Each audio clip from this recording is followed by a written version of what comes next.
those of you who haven't met me, my name is Tom Simpson, and I'm an associate professor in philosophy and public policy based here at the school. And we've been thinking so far today about some of the cleavages, the divisions which are marking contemporary politics. And we have a left-right divide, maybe particularly on economics. We're also very conscious, coming out of the last session, of mass elite divides. And we've got another divide which has become very salient and perhaps dominating, certainly in UK and US politics in the last year. And one of the questions I'm looking forward to discussing is to what degree this also marks trends internationally. And that is the divide between national and global. So Theresa May famously said, if you're a citizen of the world, you're a citizen of nowhere. And people's responses to that statement are one of the deepest indicators, certainly of the way people voted on the EU referendum in the UK last year, and is clearly part of the rise of Donald Trump. So to discuss this question, I'm really excited to welcome a great panel. Maya Tudor is also an associate professor research, which is thinking about the notion of inclusive nationalism. Patrick is representing the missing part of the quadrant from the previous discussion, which I'm really delighted about, and it's a real pleasure to have you with us, Patrick, and we're really looking forward to your contributions. So the mass popular dimension of the quadrant. He's been communications director for UKIP. He left journalism in order to take up a post with UKIP and is currently an MEP. Obviously, the clock is ticking on that job, so we'll see what comes out of that.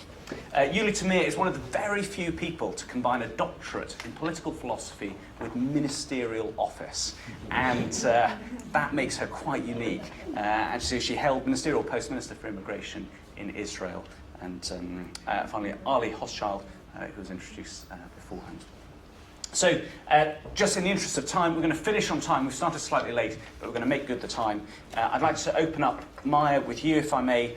And the question is, why isn't inclusive capitalism just a contradiction in terms? Okay, so, right, nationalism means you belong to a country, and if you belong to a country, it means other people don't belong to a country. So, isn't nationalism just of its nature exclusive? And why does it matter? Thanks, Tom. So I want to be, I've been told to be punchy, so I have kind of 4 punchy points I hope to make, especially given the hour. And the first is that I think befits as a panel on nationalism. I just want to throw out there that political scientists think of nations as imagined communities, right? So I think if we're to be talking about nations and nationalism, we've got to be clear on what we're talking about. And all nations are, to some degree, imagined. So everybody sitting in this room is a member of some nation, maybe more than one. And all of you will never meet most of your co-nationals. But somehow, on some basis, you imagine yourselves to be part of a community. And the basis of that imagining, I'm going to talk about in a minute, is different by country. And I think that difference matters. So that's the first point. Nations are imagined. But the second point is that even if nations are imagined, that doesn't make them unimportant. The fact that they're fictive in some sense is, I think, has made liberals and progressives nervous about embracing a rhetoric of nationalism. And I think that is a mistake. And the reason that's a mistake is because nationalism is one of the most universally legitimate isms of our time, and because national self-determination is at the very heart of our international political order of the 21st century. So, so nationalism is an incredibly potent force, and I think that it's been a mistake to think about it for liberals and progressives to not have embraced it. And in particular, the modern welfare state is undergirded by bonds of mutual obligation that we have have been incredibly important in generating citizens' obligations to each other. That is to say, it's only the case that in the 20th century, really, we've constructed states where millions of people feel very deeply bonds of mutual obligations, of minimum paying taxes, and at a maximum, perhaps, giving up one's life for the country. So that's the second point. The third point, though, and this really answers Tom's question, which is, isn't inclusive nationalism just a contradiction in terms? And of course, I think smuggled into that, of course, all nations are to some degree an exclusive project, right? So if you're a Canadian, part of who you are is that you're not American. Part of what defines being Canadian is you're not American. Part of what defines you, if you're Welsh or Scottish, is that you're not British or you're not English.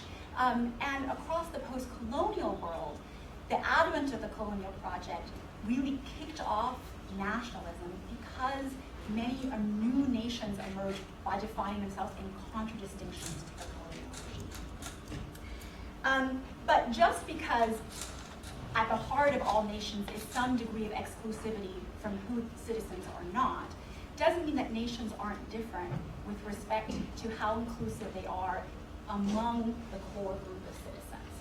And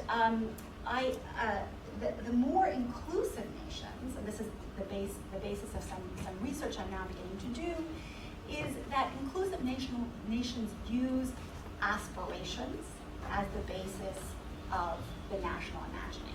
So whether that aspiration is something like a narrative of how you achieve economic success,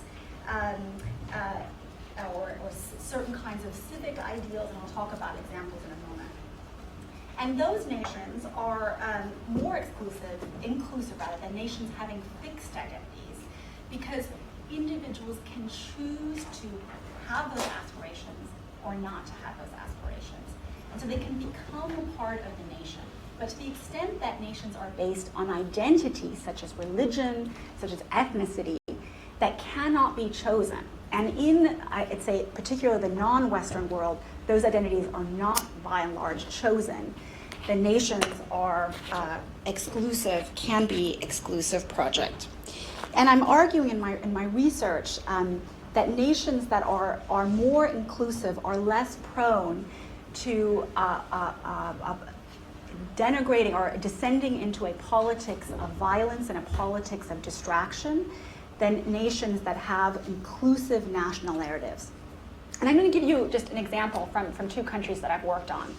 So 70 years ago, this year, two countries were created, and they were similarly inauspicious in terms of political stability and democracy. And those were India and Pakistan.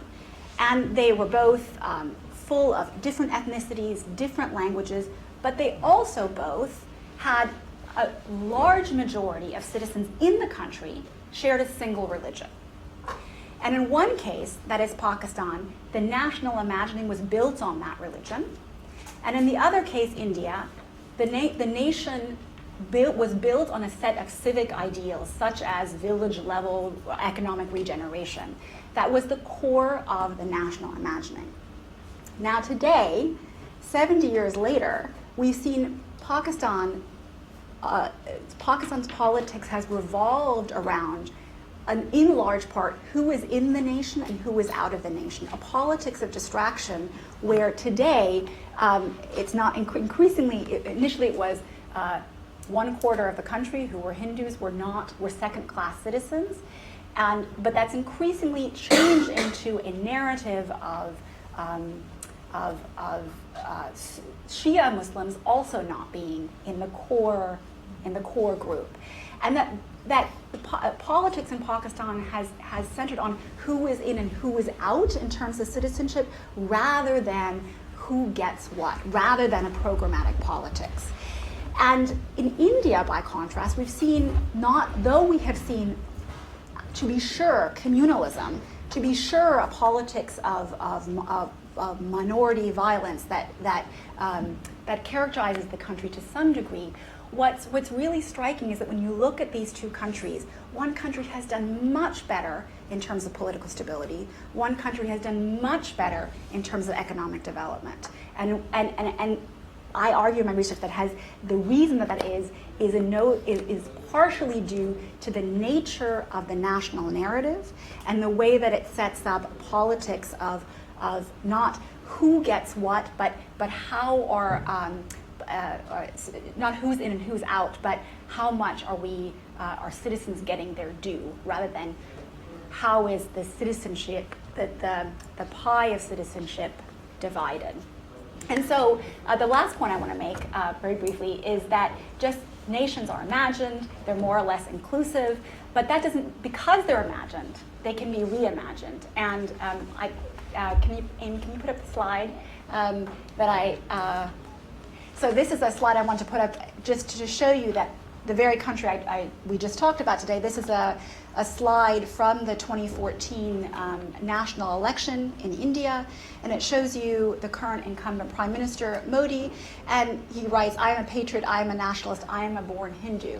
And so this is very much an attempt we're seeing now to reimagine India's national identity, which has been historically quite inclusive with respect to different kinds of religions, in a more exclusivist fashion. And that, when one looks to the west, to Pakistan, or indeed to the east, to Burma, one can see that is a recipe for long-term political instability. Great. Thank you very much, Maya. So we're going to go through the four speakers and get contributions on the table, and then open up for discussion. So if I can turn to you, Patrick, one way of thinking about the emergence of the left-right politics that has marked the left-right spectrum that has marked our politics for many decades is as a response to the Industrial Revolution and shifts in power from the countryside to manufacturing and to the cities. And in response to that shifts of power, there are two different strategies. And it looks like there's some kind of similar shift in power that's taking place now from the nation to globalizing centers of power, and in particular multinational corporations, which exercise very significant shifts of power. So as power is shifting from the national to the global, obviously we know what UKIP is against. What positive model is there for how nations can work together to address this tension other than institutions like the European Union? Sure. Well, I'm not here to speak on behalf of UKIP in general. If I just pick up at the start Maya's point that the liberal governing class finds nationalism in general difficult, and that's certainly true in this country too. And there's a somewhat probably overused quote of George Orwell, which I'm going to further overuse now, from The Lion and the Unicorn, where he claimed that England is perhaps the only great country whose intellectuals are ashamed of their own nationalities. In left-wing circles, it's always felt there is something slightly disgraceful in being an Englishman, and that it's a duty to snigger at every English institution. I also think of a more recent Twitter exchange with Andy Burnham, in which he stressed his complete opposition to nationalism. And it occurred to me then that he was seeing the word nationalism as meaning, you know, the malignant blood and soil nationalism, and that's the only version of nationalism he could recognise. Well, you know, I'm quite grateful of the rise of the Blue Labour movement, which does see the potential for national affinity to harness collective effort and affinities for the common good. And I would argue that there's a very strong historical basis for that within Britain in particular. It was undoubtedly the national spirit, for instance, that held Nazi Germany at bay, when, remember, all Churchill had to offer was blood, sweat, tears, and the rest of it, not individual aggrandisement or advantage. And in the post-Second World War years, it was, after all, the welfare state was founded on national identity too, a national health service funded by national insurance. So I would argue in the 20th century, nationalism in the United Kingdom context, mainly a force for good, but obviously not so in mainland Europe, where you know, the move from sort of duchies to nation states was then you know, a torrent of bloodshed, you know, national pecking order, disputes, wars, and at worst genocide. So the European Union, which is the point you came in on, was actually explicitly founded to submerge national identity. And there is still a quote at the European Parliament Visitors Centre from Philip Kerr, who was one of the British diplomats involved in European integration, who claimed national sovereignty is the root cause of the most crying evils of our times. The only remedy is the federal union of the peoples. Now, in my experience as an MEP, the European political class is quite open about this. They're quite open about the European project of integration. But the trouble from a British point of view is that within Britain, the European collective identity is very weak and quite partially recognised.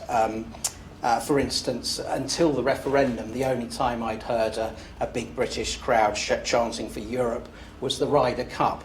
And anyone who knows anything about golfers will know that probably wasn't an idealistic call for European integration, but just joy at getting one over Uncle Sam. So the UK political class developed some coping mechanisms here. On the one hand being locked into this integrationist project, on the other hand having a public opinion that didn't go along with it. And so you saw, for instance, focus on the common market trading aspect. You saw salami slicing of national sovereignty bit by bit over a long period of time. You saw the dodging of referendums, the marginalising of Eurosceptic arguments within general elections instead, where other issues were predominant, and lastly the use of opt-outs from some of the integration. But all that run out of road last June. And now we confront, don't we, nationalism within a UK context, and obviously there's more than one. There's the British national identity, which I think is seen as relatively open. The Scottish national impetus, which is seen as the underdog. And then there's English nationalism, which is generally sends a shudder down people, I think, as 90% of the population, and it's been a dormant factor, and people are perhaps to some extent right to be worried about the potential there. But what we have now is undoubtedly a new paradigm here, where the challenge is, as the politicians of the mid-20th century did, is to use national consciousness and collective affinity for the common good, the welfare state before. The EU was shown to be all-embracing and lacking in legitimacy, but there still are other international models, whether it's a purpose-specific thing like NATO or a looser configuration based on common history such as the Commonwealth. I think the international dimension, Britain is not going to be a fortress inward-looking Britain. But what I think we do have to recognise is this change does have implications for migration issues, which is another topic of today.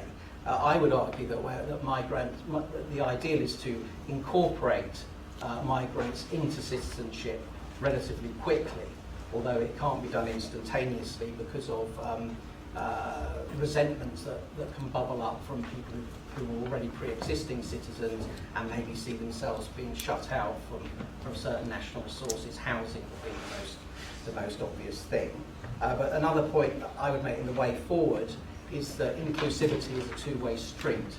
Not only is it beholden on British public policy to offer a road to incorporation, but there also has to be a muscular defence of key cultural norms, such as gender equality, freedom of expression, equality before the law.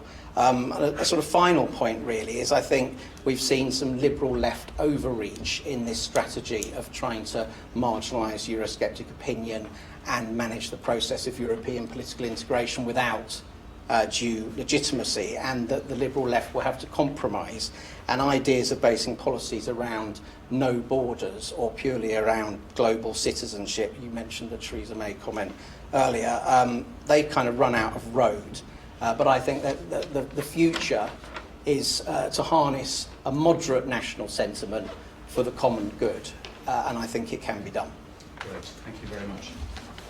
So, Arlie, I'll come to you if I may, and I'm going to assume familiarity with the previous session. One of your comments actually translates quite badly into British, not in a bad way. So you talked about line cutting being a source of pain in the deep story. And obviously in English, what we refer to as queue jumping.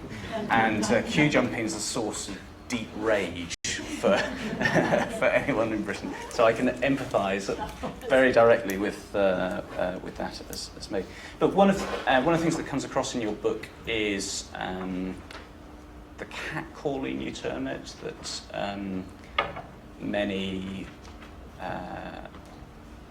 certainly many Trump supporters feel from, as it were, the bi-coastal elite, and a lot of anger and resentment that causes.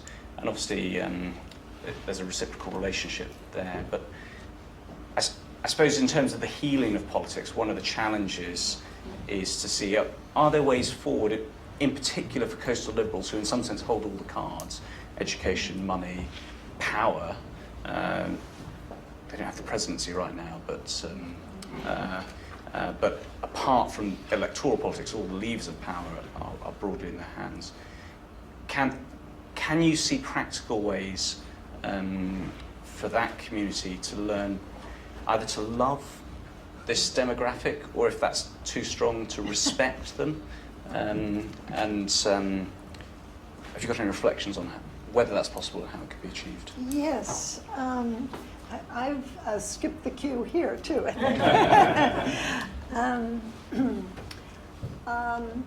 First of all, I have discovered that among progressives in the liberal side, there's some resistance to reaching across, that the sense of, well, why don't they come to us?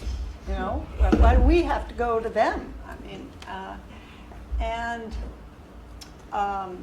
at the same time, you know, I think that fits into some structural and recently exacerbated tendencies that are pushing America into two separate, almost countries. I think there are efforts afoot to reach across. So I think they're both impulses. And there is a website you could look at called the Bridge Alliance. And it lists 70, but actually it's now 80 different organizations. This is out of the people's movement, you would say. These are civic organizations with names like Hi from the Other Side, or Reach Across, or you know, Teams Together, and some of them have the impulse to try and actually create a center, which I think is not actually going to work. I think we do need a sort of our separate political identities, but need to try and find common ground that is based on respect, and I would add empathy, which means that when you get in the room with someone to talk, or when you're having a meal, or when you begin to talk about your beliefs, that you have to be sure you're addressing the person where they are. And they have to signal to you that they know that you know what they feel. It's so common. We all can do it, but we just don't do it. Apply these natural skills to people we consider the other. So we have to, I think, commit to this. I think it's hugely important. I don't think that liberals have the cards these days. They think they do, but they don't. Really at the local level, at the state level, at the national level, really all three branches of government are in Republican hands and conservative hands. So liberals are increasingly marginal, increasingly strangers in their own land, and they're acting defensively. And even Hillary Clinton will say, well, I'm joining the resistance. You know, let us get together with all of our identity politics. You know, they're women, they're from, you know, the civil rights movement, there's, you know, the gay rights movement, that each identity that from the 70s on have been very important movements for justice. I think those, all those gains have to be retained, but what she wants to do is sort of add that list together and resist Trump. I think that's not going to succeed. I think what we have to do is humbly realize where we are, what it is we have not understood, and take advantage. I don't think we're a minute too soon in doing this. I think we're late in doing this, to realize that there's an enormous group, a central, huge part of the middle class and that simply see the world in different ways. So I think we can do this at a number of levels and already have. If you look at, for example, the sources of money, Charles Koch got together with George Soros and putting money into reducing prison populations. Okay, so at that level it can happen. You have Ralph Nader, who got together with Grover Norquist, who wants to basically have the whole government shut down. But they got together on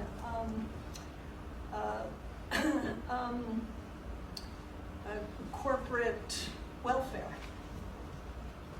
And there are a number of other groups. At the citizen level, there are churches that are now getting together for common ground. I've joined a group that's called Living Room Conversations. It started by the co-founder of MoveOn.org, very, you know, the major progressive organization. But she's a mediation lawyer, and she has organized groups that get together left and right to see if they can find common ground on a particular issue. And we had one in my husband's in my living room not so long ago, because I invited some Tea Party people up from Louisiana, some of my new friends, a single mom and her two children. She's in the introduction to the book. And then we got, I think it was she was joined on the right, so a dozen people. And you see if you can come to common ground on such things as regulating pollution, for example, or children being exposed to violence on television or electronic games. There are a whole bunch of issues that I discovered. There's more possibility of this than I know. Actually, just a little while ago, I went with my son back to this Mike Chef, the one that was born on the plantation, and to see if we could get common ground on renewable energy. And yes, absolutely, a very funny thing happened. My son, who is energy commissioner for the state of California, so he's both a regulator, he's in charge of renewable energy, he's ardent about it, he's a progressive Democrat, together with, I thought, you can't get two more different people together. They like each other, they respect each other, they'd met before. And my son said, well, you know, we really, Mike, you need solar energy, you know, solar panel here, and how about getting renewable, you know, involved? Oh, and Mike said, yeah, I'd be all for that, and I like a solar panel on my lawnmower, and so they didn't disagree at all on that. And David added, well, and also going to renewable, first you don't have to worry about cleaning up toxic waste. It doesn't create toxic waste. And it also mitigates the effect of global warming. Oh, no, not global warming. And so then Mike said, if you progressives want to sell solar energy and renewable energy to people like me, here's what you say. And what you say is you're an independent entrepreneur. You produce clean energy and you get paid for putting it into the grid. You're not reliant on sketchy other regimes, and and you're free. So I thought that was fascinating that he was educating my son on how to get the idea across. Great, thank you very much. So it's a grassroots approach is the takeover. And Yuli, we'll just come to you. So we've got this contrast between civic and ethnic conceptions of national identity. Do you think there's an irreconcilable conflict between those two? Could you say something about renewal of citizenship in these contexts where maybe ethnically based identities have been under pressure for some time? How that may go. Okay, well, like a politician, I'll just answer the one I want to answer. I want to say actually three things. First of all, there is a very strong feeling against nationalism, but I would say, and that's what I've learned from my great teachers, Arlie, that every ideology taken to its extreme is dangerous. So nationalism could be dangerous, liberalism could be dangerous, socialism, Marxism, I mean, the list is very long. Even love could be dangerous if you take it to the extreme. So when I used to ask Arlie, how should we find the proper compromise, he would say, well, you should use each idea just the right amount. And I was wondering since then what that means, but that I think is what politics is about, finding the right amount. So I'm a nationalist, I'm not an extremist, but I think that national ideas are extremely important. Now, when is nationalism more open-minded, inclusive, liberal? I think that the basic feature that changes nationalism, like many other ideologies, is actually not related to the ideology itself, but to the economic conditions in which we implement these ideas. So in times of prosperity, when people think there'll be more, more jobs, more opportunities, people are very open to inclusiveness. This is not the time we live in. We're living in time of economic stress, and as we all know, of a very pessimistic period where people, and actually one of the difference between Trump voters or the Brexit voters and the others is pessimism. And I would say their pessimism is quite realistic. I mean, they are right. I mean, a lot of time we've said during the day, these people see this or perceive this. No, this is their experience. They're not wrong about analyzing their experience. That's what they are experiencing. And this is why they think that the people who are not describing it the way they experience it are wrong. And actually, they're right. So there is a big difference between nationalism was for many generations actually a tool of progress. If you look at the 19th century onward, people used nationalism to create national economies. They were very inclusive. As Maya rightly say, most nations are imagined. The way you created a nation, Garibaldi occupies Italy in 1910, and then he says, oh, well, now that we've occupied Italy, let's create Italians. And he included everybody in order to create Italians. The French did it, the Germans did it, the Brits did it, not very successfully. Israel has done it. The American creating nations was a very common process, and it was open-minded when there was a lot to distribute, and it is closed-minded. There was not then when there is little to distribute, and even more so, people understand that there's going to be even fewer opportunities in the future. When people think their children are going to be worse off than they are, there's a big McKinsey report coming out now about poorer than their parents. This is a new experience in our generation. We are sort of the oldies here. In our generation, maybe you too. So in our generation, I'm judging by the hair, objectively. people thought that their children would be doing better off. So they were generous. Now people believe, and again, they're not wrong, that their children are not going to be doing as well as they anticipated. So they're closing ranks. So we're actually dealing with the wrong problem. It's not about nationalism. It's about distributing opportunities and maybe risks. And the way, I think talking to each other is important and understanding each other is important. But at the end of the day, it's about real life, because people go out there and they want to know, do I have a chance? Do my children have a chance? And they don't want, and I think that's the last important remark I want to make, they don't want empathy. They think it's their right to get the services. And a lot of people now say, oh, we understand the people in the Rust Belt, or we understand the people who voted for Berkeley. We should show empathy. No, it's not about empathy. That's the whole thing that nationalism did. It turned people from getting charity to getting rights.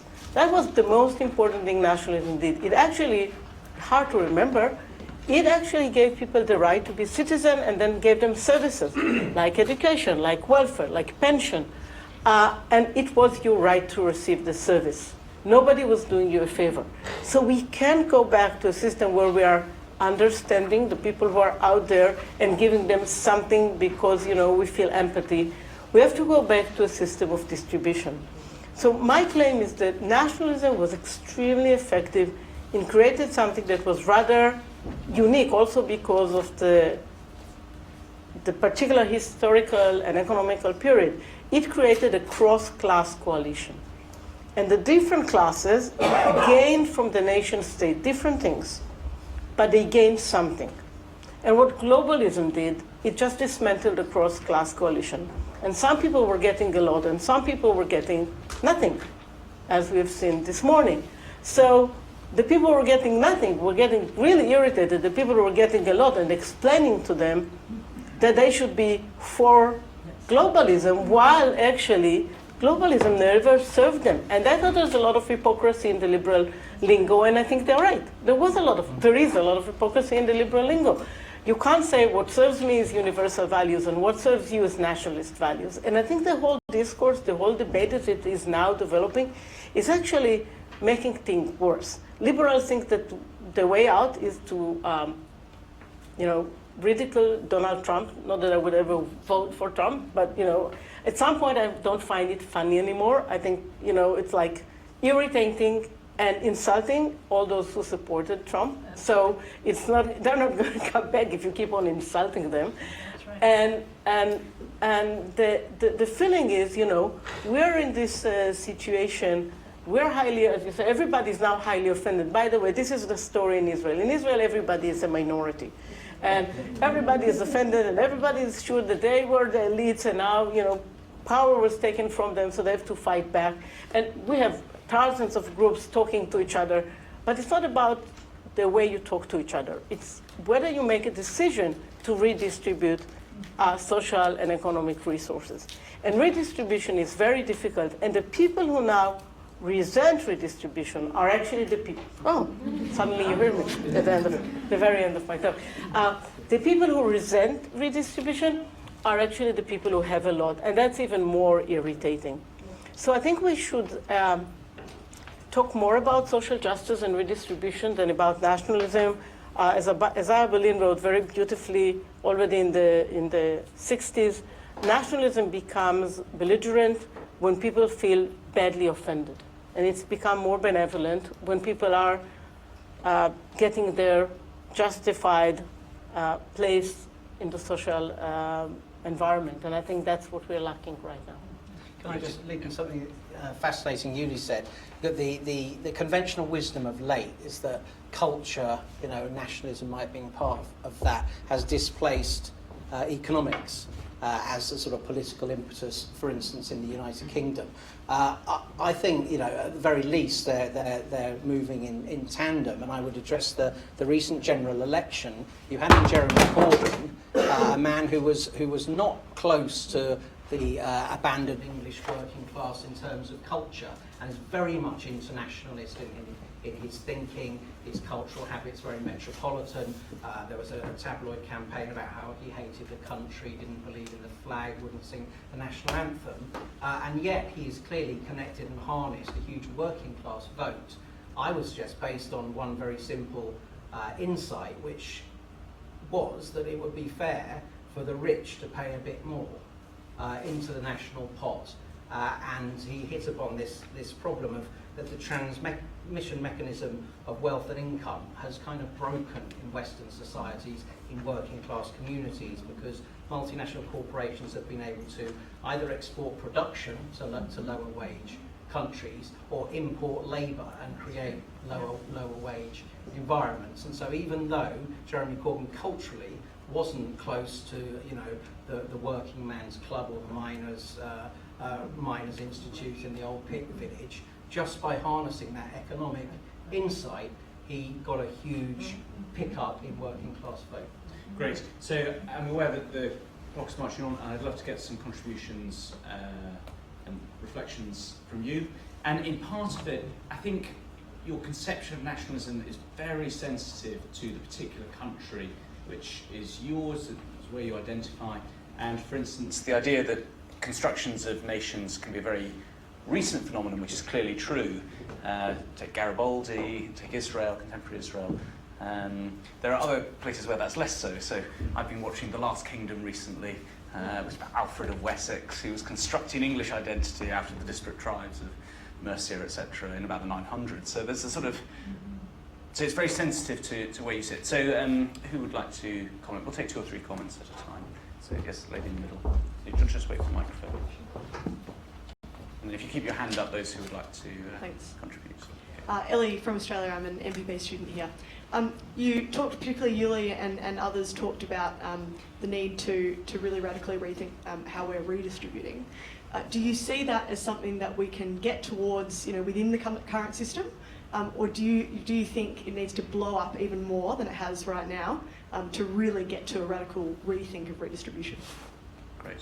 Just at the front. Well, first, it is very encouraging actually to hear so much consensus and thoughtful insight on a panel of differing political views. So that was encouraging.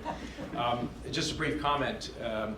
I think we've had a good experiment actually showing how this kind of inclusive nationalism can work in the recent French election, because that was very explicitly a tactic that Macron took.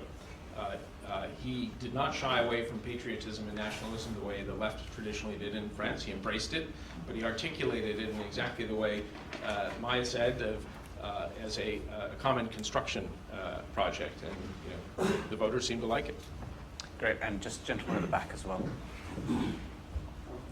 Yeah, my question is regarding the use of nationalism as a scapegoat or an excuse of failures that the system has. I don't think it's true that we're in economic decline. The Economist just recently issued how most of the developed world is still growing and has recovered from the financial crisis. So to what extent is nationalism just an excuse to not face the deeper challenges that society has, and just to draw a line on who gets something and who doesn't?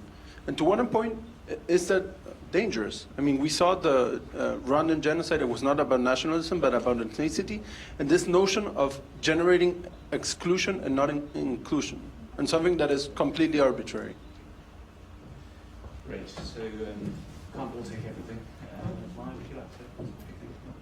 Yeah, I'll pick up on this last point of whether a nationalism is a scapegoat. I mean, I wouldn't think of it as a scapegoat as much as in any political system, there are always political entrepreneurs who are out there trying to sort of assemble new coalitions to come to power. And I think this marries really nicely with this point of inclusive nationalism. When you can put a narrative out there that harnesses sort of pre-existing legitimating narratives of, you know, I'm a Malaysian citizen, and Malaysian citizens really means ethnic Malays and not the Chinese immigrants, then that legitimates a narrative of excluding certain kinds of citizens. And that is more difficult in places like France, where you have aspirational ideals that are lie at the core of what it means to be French.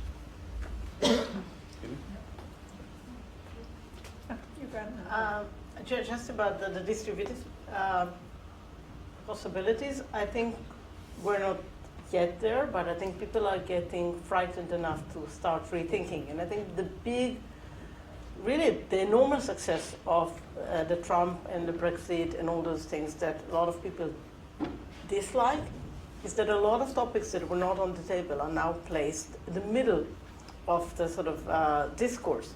People are talking about jobs, the disappearance of jobs, the quality of jobs, they're talking about pensions. All those things are now on the table. So I don't think Trump is actually going to do something good about them.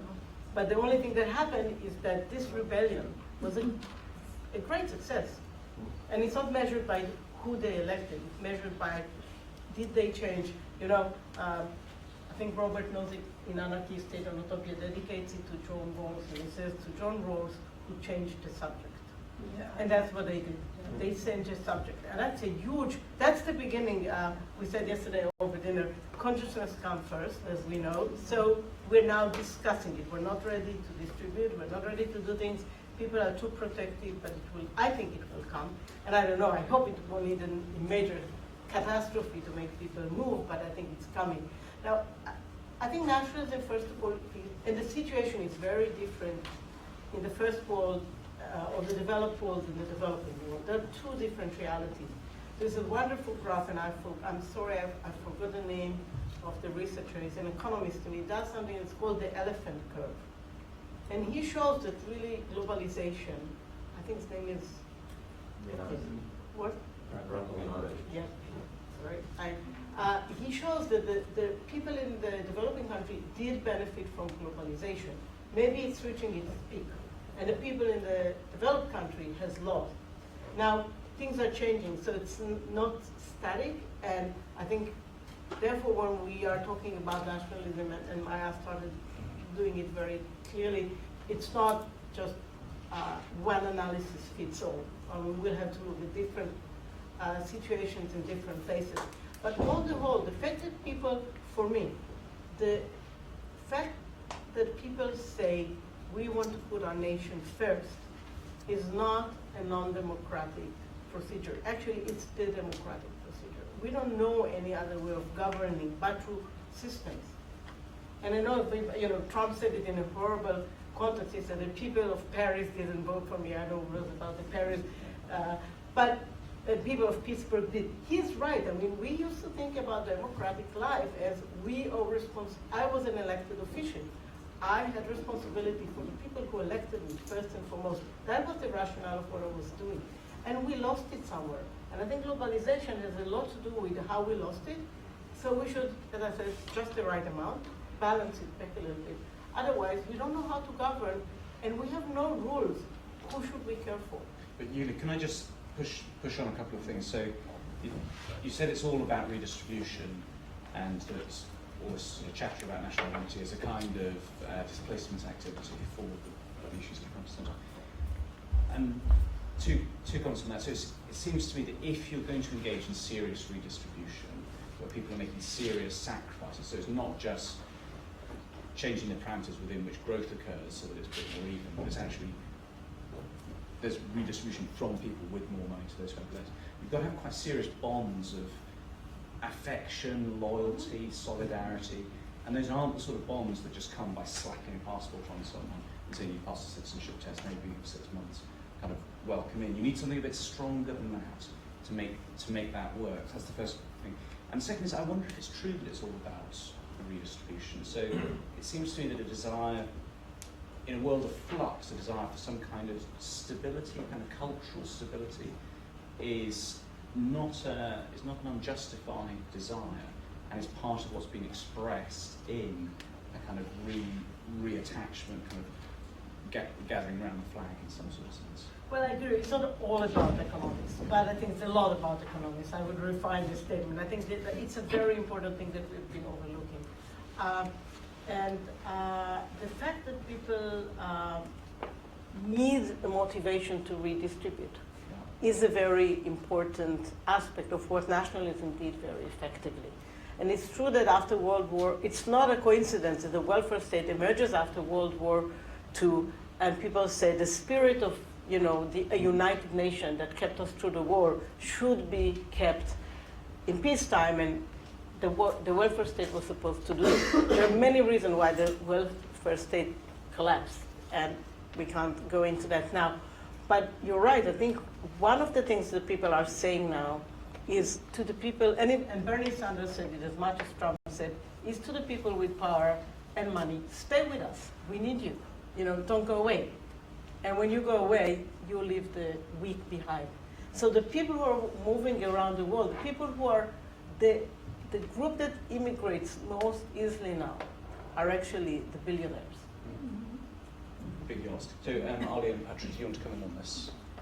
Well, let me just say about nationalism that it can be a unifying theme for the two parts of the United States, at least, that are at war. And it's very useful in this way. Around Louisiana, I noticed that all the mailboxes had American flags, and there was an American flag on trucks and decals and hats. I mean, people felt American, and at one point, one woman said to me, well, we really differ on a lot of things, but at least we're both Americans. And so then I think there's a perfect opportunity to do what I came to think of as symbol stretching. You have a symbol of what being, say, an American is, being a member of a nation is, and you stretch it from where it is to where it could be. The people I came to know thought of being an American as, well, if there's a war, I would serve my country and put down my life to defend other members of my nation, that it was like that. And harking back to World War II, when we all hauled together. So we need a strong military. That would be the right-wing kind of version of nationalism.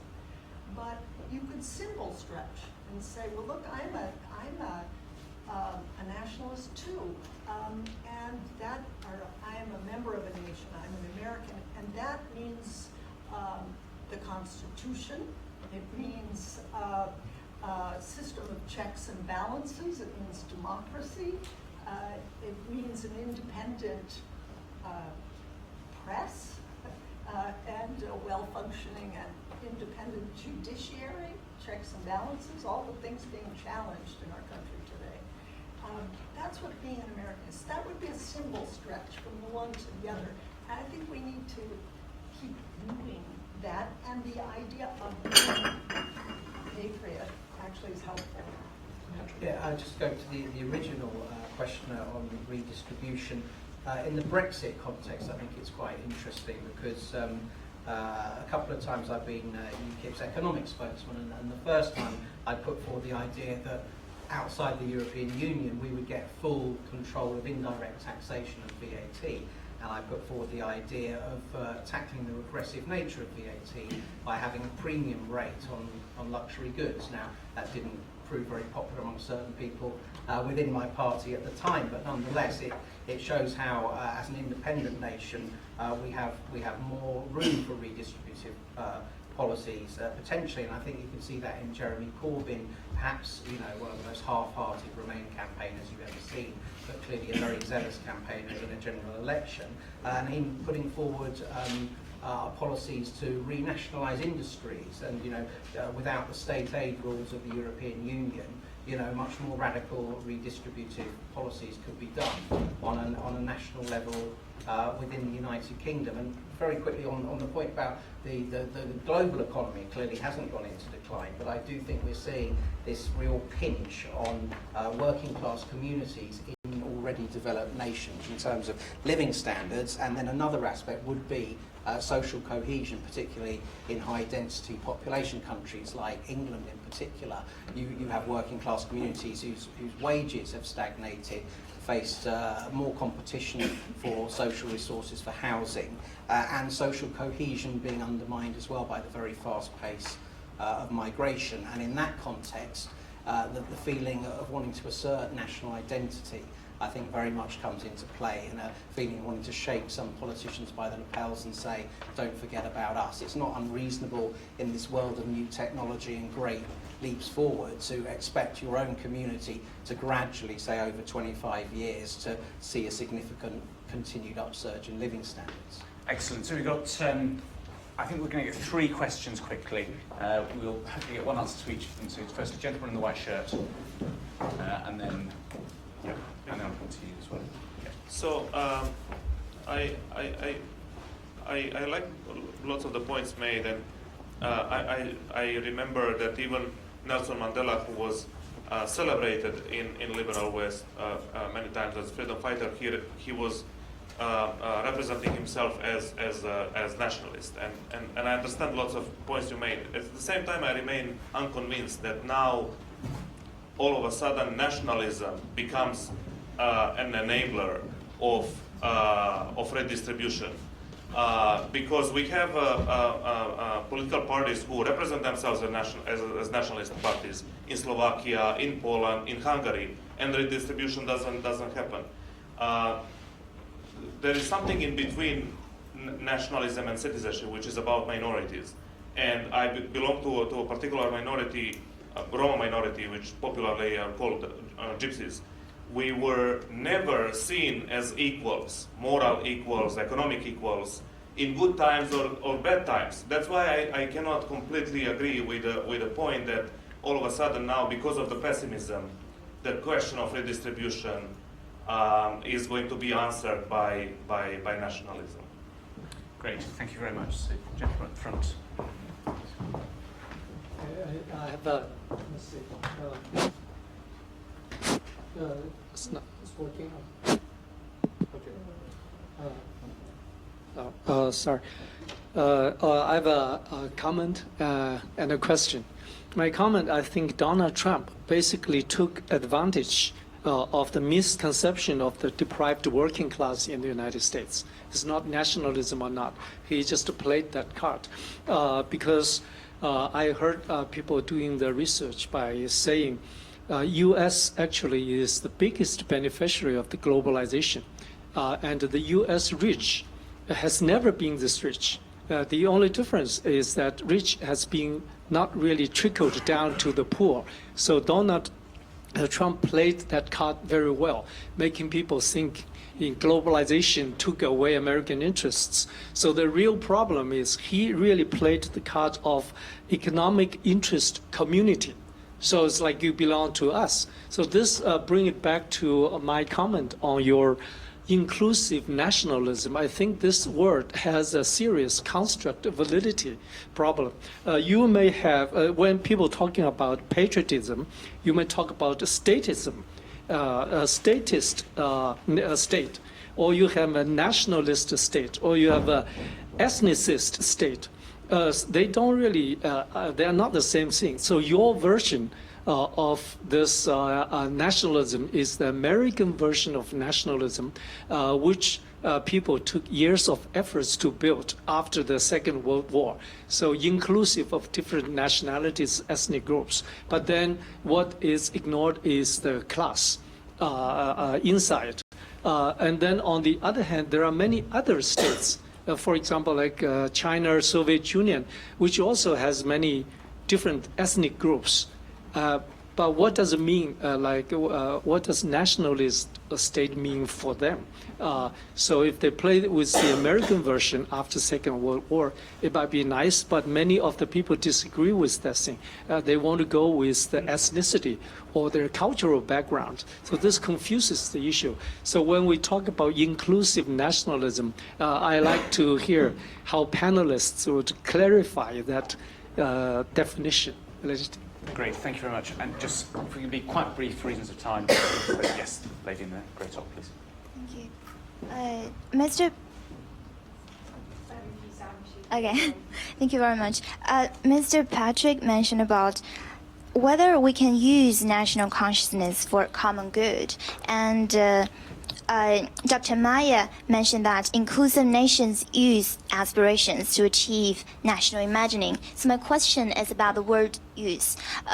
Because after the financial crisis, there's a revival of interest in Marxism about the possibilities of the emergence of a well-informed middle class for the creation of radical social aspirations to change their power relationship. But how can there emerge a well-informed middle class if they are trapped or manipulated, deceived in those aspirations that is created by politicians, such as working class people? You are harmed by globalization, and the others steal your job. And from the theory of justice, there's a debate that whether we owe justice to the fellow citizens in our own country, or we owe justice also to citizens in other countries as well. So I think that, in your opinion, how we can really create a kind of aspirations that could lead us to a better future and to nurture a well-informed middle class, working class there. Thank you. Great. So just for reasons of time, 2-sentence answers to one of the questions at most. Who would like to take gentleman's question first about Patrick? Constructions of identity, which includes minorities. I mean, it's certainly true that nationalism is not necessarily a benign force, and it clearly can be malignant. And I think it's very important to achieve, a proper multiracial society for that inclusiveness to work. I mean, for instance, that does mean sometimes taking on a feeling of entitlement from a group that may see itself as the indigenous, true, whatever nationality you're talking about. And for instance, in Britain, in the 1970s, for an example, when a black player would get picked for the England football team, there would be a significant portion of the white fan base would say, you shouldn't be playing for England, you're not properly English, we're the true English people. Now, that over a generation has been completely wiped out, and that form of racism is seen as, incredibly stupid now. And that's partly to do with education and schooling. I think it's partly to do with intermarriage within working class communities as well. But there are some countries which are much further back perhaps in Southeast Europe, in parts of Russia. Half sentence. Yeah. Thank you very much. So, Arlie, would you like to speak? Yes. I think you're absolutely right that Trump has captured a sense of victimhood, and that what it poses us with the question of there's kind of bad nationalism and good nationalism, but a lot of bad nationalism in my view. I'm one of those global people. But I think in healing the divide, that we can use patriotism pragmatically. And in the example I gave, it's to counter fascism. In other words, if you say, oh, the American thing is to go for checks and balances and the Constitution and the rule of law, all the things that Trump is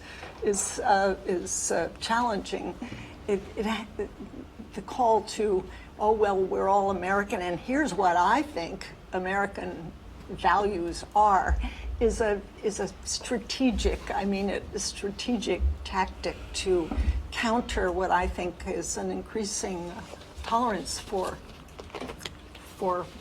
undemocratic things. Thank you, Arlie. So, any last Yuli? To answer your question, somewhat your question, I think we should not move from one type of denial to another. When you distribute within a group, it has a price. The question is what is worse. And I think we have pushed our limits to an extreme, and as I said earlier, this is a dangerous thing because we have overlooked and created, maybe reproduced a lot of misery that hasn't even been legitimized to be just voicing, you know, a call for help. So we're bouncing back. Bouncing back has a price. And the question is really, how far should we go? So we will never be totally free from this process of once you create a union, someone stays outside. That's the rule. And as much as you like it to be opened, it will never be totally open. Borders have a function, and the function is to keep someone in and someone out. And that's the basic assumption of all distributive systems that I know of. So I don't want us just to delude ourselves, oh, it will be all wonderful and it will be both exclusive and solidary. Everything, all the good things will be together. No, it will have a price, and we have to decide what do we value more and where do we stop? Or maybe where do we start? Do you want just one sentence? So one thing I'm going to add is to this point that inclusive nationalism is a sort of quasi-American construct. Look, in the neighborhood of China, there's a really big difference between the nationalism of Singapore, which is a highly constructed identity that's really managed to contain some of the very deep ethnic tensions, and Malaysia, which of course Singapore was once a part of, and has very deep ethnic tensions, and it has to do with the kind of nation that was imagined and then codified in those core institutions. So I'll leave it at that. Great. So we've got some lot of very helpful food to chew on, if I'm mixing my metaphors. So those of you who have a sort of nationalist disposition can come with me for a drink to the Lamb and Flag. Those of you who have a cosmopolitan bent, I'm sure there's some anonymous wine bar in town. Can I say thank you very much to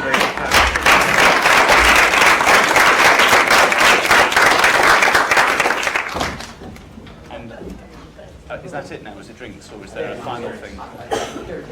Great. For wine.